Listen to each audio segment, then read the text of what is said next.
မင်္ဂလာပါညီမတော့နေပြီပါဒီနေ့တင်ဆက်ပေးသွားမှာတော့ Gordon Season 3ရဲ့အပိုင်း16ပဲဖြစ်ပါတယ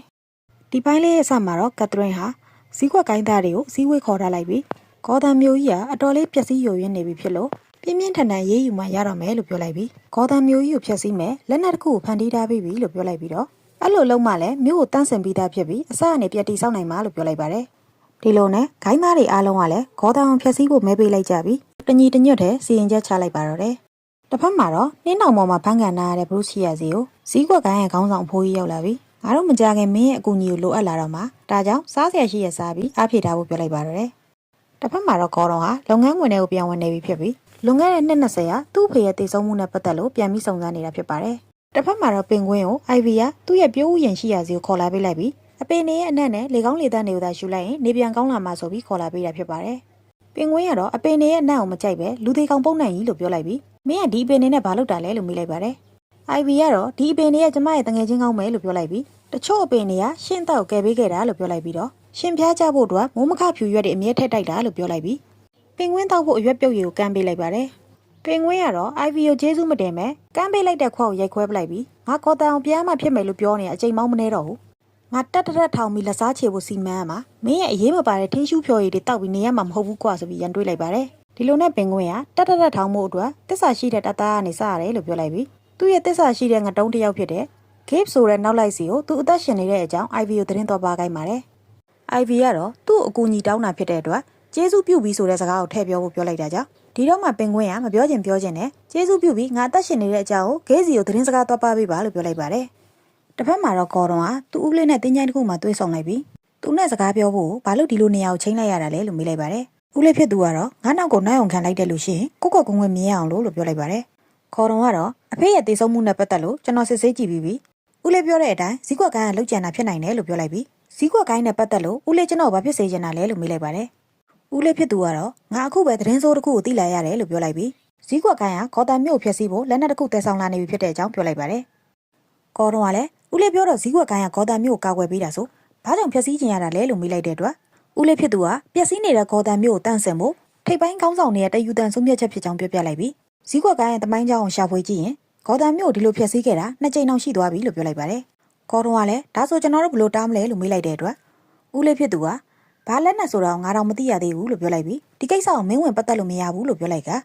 ဖွဲစည်းရဲ့အကြောင်းငါမင်းကိုပြောပြမယ်ဆိုတော့သူတို့သိထားပေမဲ့ဒီကိစ္စကိုမင်းဝင်ပါလိုက်မယ်ဆိုရင်ငါရဲ့လက်စားချေမဲ့လုပ်ရက်တွေပါပေါ်သွားလိမ့်မယ်ဆိုပြီးတားလိုက်ပါတယ်။ဒီလိုနဲ့ဦးလေးဖြစ်သူပြန်သွားပြီးတဲ့နောက်မှာတော့တင်းကျိုင်းကမာရီယိုရဲ့အုတ်ကူစီကိုအလဲလာတဲ့လီယိုတွေ့လိုက်ရပြီးနှုတ်ဆက်လိုက်ပါတယ်။လီကတော့ရှင်နဲ့ကျမနဲ့ကြားမှာဒီလောက်အရှုပ်ထွေးတွေအများကြီးနဲ့စိတ်ပြက်စရာတွေအများကြီးဖြစ်ခဲ့ပေမဲ့ဒါတွေကိုဘာမှမဖြစ်တယ်လို့နဲ့ရှင်ဘယ်လိုမျက်ရှေ့ဆက်နိုင်တာလဲလို့မေးလိုက်ပြီးကျမလည်းရှင်လိုမျိုးတော့ကမရှိပဲနေလို့ရရင်ကောင်းပါပဲလို့ပြောလိုက်ကဂေါ်ရွန်ကိုကျင်နာတရားခေါင်းမတဲ့သူလိုမျိုးပြောသွားခဲ့ပါတယ်။အဲဒီနောက်မှာတော့ဟာဖေးက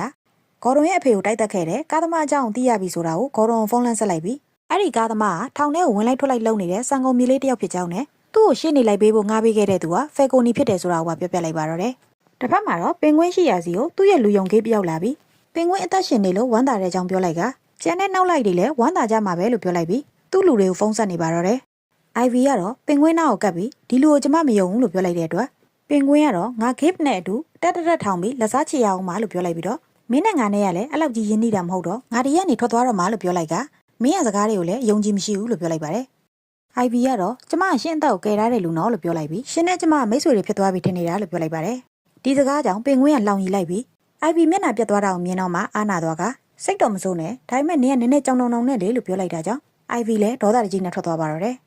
Gabe ကတော့ကျွန်တော်ကိုမယုံမို့ပြောသွားတာလားလို့မေးလိုက်ပြီးသူ့ကိုတစ္ဆာရှိတယ်လို့ထင်နေတဲ့ပင်ကွင်းရဲ့ခေါင်းကိုထုချလိုက်ပါတော့တယ်။တစ်ဖက်မှာတော့ဂေါ်တော်ကဖယ်ကိုနီကိုသွားတွေ့လိုက်ပြီးသူ့ပေကားကိုဝင်တိုက်သွားတဲ့ကားမောင်းတဲ့သူကအဲ့ဒီတော့အရက်မူးနေတာမဟုတ်ဘူးလို့ပြောလိုက်ပြီးအဲ့ဒီကားမောင်းသူရဲ့ရှေ့နေကားကိုလည်းဖယ်ကိုနီကပေးခဲ့တာဆိုတော့ဒီကိစ္စနဲ့ပတ်သက်ပြီးခမရတခုခုသိတာတယ်မလားလို့မေးလိုက်ကကျွန်တော်အဖေကိုခမရတက်တာလားလို့မေးလိုက်ပါတယ်။ဖယ်ကိုနီကလည်းငါတက်တာမဟုတ်ဘူးငါမင်းဖေကိုလေးစားတယ်လို့ပြောလိုက်တဲ့အတွက်ဂေါ်တော်ကဒါဆိုရင်ဇီးကွက်ကိုင်းရဲ့လက်ချက်ပဲပေါ့လို့ပြောလိုက်ပြီးခမရကဇီးကွက်ကိုင်းကခိုင်းသမျှကိုအကုန်လုံးနေရလားလို့မေးလိုက်ပါတယ်။ဖယ်ကိုနီကတော့ငါသူတို့ရဲ့ဂိုင်းအဖွဲ့ဝင်မဟုတ်ပေမဲ့မိဖက်အနေနဲ့နှစ်ပေါင်းများစွာရက်တည်နေကြတာလို့ပြောလိုက်ပြီးဂိုင်းကတခုခုစေခိုင်းလာခဲ့ရင်ဘသူမဆိုမဖြစ်မနေလုပ်ပေးရတယ်လို့ပြောလိုက်ပါတယ်။ဂေါ်တော်ကဒါဆိုရင်လည်းကျွန်တော်အဖေကိုတတ်ဖို့ပြောခဲ့တဲ့လူကဘသူလဲဆိုတာနာမည်ပဲပြောလို့ပြောလိုက်တဲ့အတွက်ဖယ်ကိုနီကမင်းဦးလေးကိုယ်တိုင်ပဲလို့ပြောလိုက်ပါတော့တယ်။အဲ့နောက်မှာတော့ဂေါ်တော်ဟာသူ့အိမ်ကိုရောက်လာတဲ့ဦးလေးကိုတနက်နဲ့ချိန်ထားလိုက်ပြီး ကျွန်တော်အဖေကိုတတ်ခဲ့တဲ့လူကခမည်းပဲဆိုတာကိုသိလိုက်ရပြီ။ဘာလို့ဒီလိုလုပ်ခဲ့တာလဲလို့မေးလိုက်တဲ့အတွက်ဦးလေးဖြစ်သူကလည်း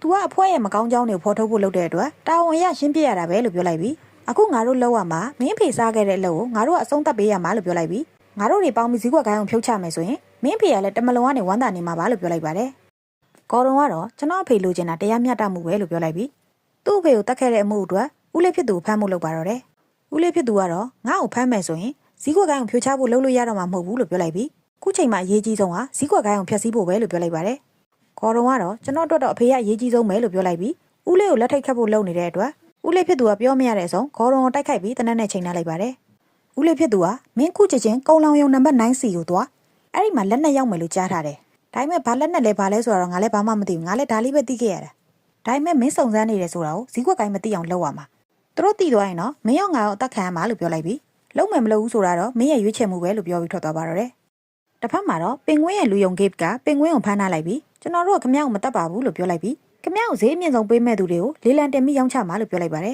။ဒီအခြေအနေကို IV ကအပြင်ကနေမြင်သွားပြီးသူသာငါစကားနားထောင်ခဲ့ရင်ဒီလိုဖြစ်မှာမဟုတ်ဘူးလို့ပြောနေလိုက်ပေမဲ့ဒီချိန်မှာပဲအပြင်ကနေချောင်းနေတဲ့ IV ကိုလူဆိုးကမိသွားပါတော့တယ်။တစ်ဖက်မှာတော့ခေါ်တော်ဟာသူ့ဦးလေးရဲ့အကြောင်းနဲ့ဈေးကွက်ကိုင်းကဂေါ်တန်ကိုဖျက်ဆီးပစ်တော့မဲ့အကြောင်းတွေကိုပါဟာဗေးကိုပြောပြလိုက်ပြီးဒီကိစ္စကိုသူလှုပ်ရှားမှာကိုလည်းဈေးကွက်ကိုင်းပါသိလို့မရဘူးလို့ပြောပြလိုက်ပါတယ်။တစ်ဖက်မှာတော့ပင်ကွင်းပြုတ်သွားပြီးတဲ့နောက်ဒုစရိုက်ကောင်းဆောင်နေရကိုဘာဘရာကပဲသူ့နာမည်ကိုဘာဘရာကင်းရနေဘာဘရာကွင်းလို့ပြောင်းပြီးလူမိုက်ကောင်းဆောင်လုပ်နေခဲ့တာပါ။ဂေါ်တော်ကတော့သူ့ရဲ့လှုပ်ရှားမှုကိုမပေါ်စေဖို့အတွက်ဘာဘရာစီကိုဖုန်းဆက်အကူအညီတောင်းခဲ့တာပဲဖြစ်ပါတယ်။တစ်ဖက်မှာတော့ဖန်ကန်နာရတဲ့ဘရုစီယာစီကိုဈေးကွက်ကိုင်းကောင်းဆောင်ရောက်လာပြီးသူ့မှာပါတဲ့အက်ကလေးနဲ့ဘရုစီယာကောင်းအောင်ထိလိုက်တဲ့အချိန်မှာတော့ဘရုစ်ကအချိန်ခီးသွားတယ်လို့မျိုးဖြစ်သွားပြီးမိဘတွေအသက်ခံခဲ့ရတဲ့ညကိုပြန်ရောက်သွားကမိဘနှစ်ပါးရဲ့အသက်ခံရမှုကိုအခုဖြစ်နေတယ်လို့မျိုးလောလောလတ်လတ်ခံစားလိုက်ရပါတယ်။ဒီလိုနဲ့အကုတ်ဖဲလိုက်တဲ့အချိန်မှာတော့အချုပ်ခန်းရှိရာစီကိုသူ့စိတ်ကပြန်ရောက်လာပြီးဘာလို့ဒီလိုမျိုးရက်ဆက်တဲ့မြင်ကွင်းကိုပြန်မြင်ရအောင်သူ့ကိုလုပ်ခဲ့တာလဲလို့မေးလိုက်ပါတယ်။ခေါင်းဆောင်အဖိုးကြီးကတော့မင်းမိဘတွေတက်ခံရပြီးတဲ့ညတည်းကမင်းကအဲ့ဒီညမှာပဲပိတ်မိနေခဲ့တာလို့ပြောလိုက်ပြီး